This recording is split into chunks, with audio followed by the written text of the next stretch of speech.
विद्यार्थ्यांनो सप्रेम नमस्कार। डेली करंट अफेअर्स या आपल्या यूट्यूब चॅनलमध्ये सर्वप्रथम मी आपणा सर्वांचे स्वागत करतो। आजच्या व्हिडिओमध्ये आपल्याला 10 महत्त्वपूर्ण चालू घडामोडी प्रश्न आपल्याला बघायचे। तसेच व्हिडिओच्या शेवटी मी तुम्हाला जो होमवर्क देणार आहे त्याचं देखील उत्तर आपण खाली कमेंट करायचं आहे।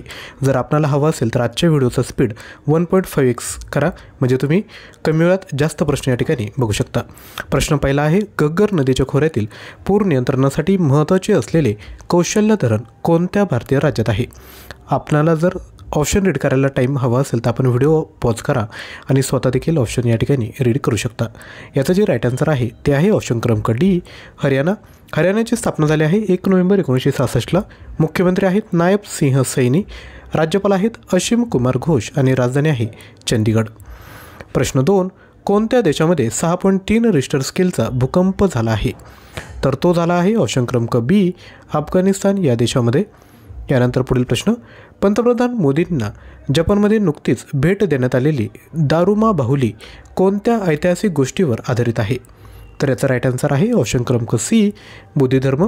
याविषयी अधिकची माहिती बघून घेऊयात। देशात लकी चार्म मानल्या जाणाऱ्या या बाहुल्यांची उंची काही इंचापासून ते अनेक फुटांपर्यंत असते। द दारुमा ही बाहुली एक पारंपरिक जपानी इच्छा बाहुली आहे जी सामान्यतः पेपर माचीपासून बनवलेली असते। बाहुलीला चिकाटी आणि शुभेच्छा यांचे प्रतीक मानले जाते। बहुतेकदा ती ध्येय निश्चित करणे आणि साध्य करणे दर्शवण्यासाठी वापरली जाते। प्रश्न 4, भारतातील कोणत्या सरकारी संस्थेने सर्वप्रथम रोबोटिक कस्टम लेझर मोतीबिंदू शस्त्रक्रिया केली आहे? योग्य उत्तर आहे option A, army hospital research and referral. यानंतर पुढील प्रश्न, पंतप्रधान मोदींच्या टोकियो भेटीदरम्यान भारत आणि जपानने किती करारांवर स्वाक्षरी केली आहे?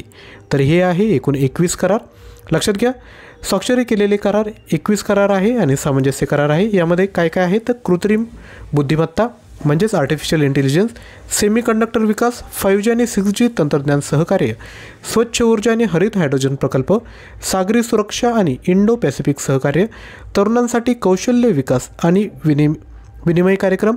आता या ठिकाणी जपान आला आहे, तर जपानचे पंतप्रधान आहे शिगेरू इशिबा, राजधानी आहे टोकियो आणि चलन आहे जपानी येन। पुढील प्रश्न, आयुष मंत्रालय राष्ट्रीय आयुष अभियान आणि राज्यांमध्ये क्षमता निर्माण या विषयावर 2 दिवसीय शिखर परिषद कोठे आयोजित करणार आहे? तर ही आयोजित केली जाईल नवी दिल्ली या ठिकाणी। लक्षात घ्या, राष्ट्रीय आयुष मिशन NAMची व्याप्ती बळकट करण्यासाठी आणि विस्तृत करण्यासाठी राज्यस्तरीय आणि तळागाळातील लोकांचे मत समाविष्ट करण्यावर या शिखर परिषदेत भर दिला जाईल। यानंतर पुढील प्रश्न बघायचा आहे त्यापूर्वी रिक्वेस्ट, व्हिडिओ जर आवडला असेल तर एक लाईक करा आणि विद्यार्थी मित्रांनो आम्हाला सहकार्य करा। पुढील प्रश्न आहे, राष्ट्रीय वार्षिक अहवाल आणि महिला सुरक्षेवरील निर्देशांक 2025 नुसार भारतातील महिलांसाठी सर्वात सुरक्षित शहर कोणते? तर ते आहे ऑप्शन क्रमांक डी, कोहिमा। यानंतर पुढील प्रश्न बघूयात, नंदा देवी कन्या योजना कोणत्या राज्याच्या अंतर्गत सुरू करण्यात आली आहे? तर लक्षात घ्या, ही जी योजना आहे ती कोणत्या राज्याने सुरू केली? तर उत्तराखंड।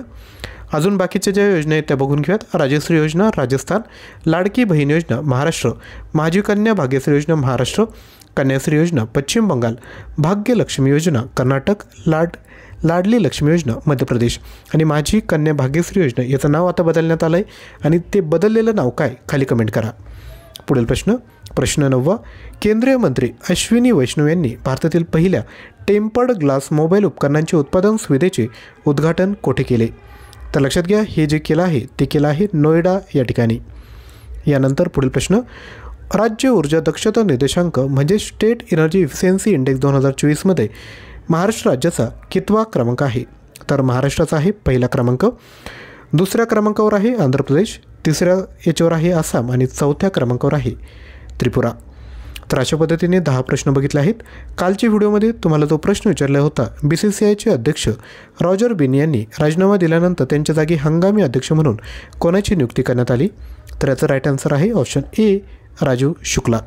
यानंतर तुमच्यासाठी प्रश्न आहे, ओणम हा सण प्रामुख्याने भारतातील कोणत्या राज्यात साजरा केला जातो? या प्रश्नाचं उत्तर खाली कमेंट करायचं आहे आणि याचं राईट आन्सर काय हे मी तुम्हाला सायंकाळी 5 वाजता शॉर्ट्स व्हिडिओ घेऊन येईल आणि त्यामध्ये तुम्हाला या प्रश्नाचं उत्तर मी खाली सांगणार आहे. त्यामुळे चॅनलला सबस्क्राईब करून शेजारी असणाऱ्या बेल आयकॉनला क्लिक करा, जेणेकरून व्हिडिओचे नोटिफिकेशन आपल्याला भेटेल. आणि लक्षात घ्या, जर आपल्याला दैनंदिन बेसिसवर चालू घडामोडीची टेस्टच्या माध्यमातून जर सराव करायचा असेल तर आपला जो व्हॉट्सअप ग्रुप आहे त्याला जॉईन करा. हा QR कोड स्कॅन करा किंवा डिस्क्रिप्शन बॉक्समध्ये व्हॉट्सअप ग्रुपची लिंक देतो आहे, त्याला तुम्ही जॉईन करा, ज्यावर मी काय करत असतो की 10 प्रश्नांची टेस्ट प्रोव्हाइड करतो.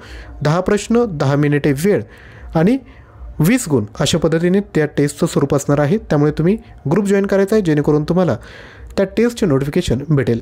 आणि व्हिडिओला लाईक केलं नसेल तर नक्की लाईक करा, शेअर करा आणि चॅनलवर नवीन असाल तर चॅनलला देखील सबस्क्राईब करा. थँक्यू.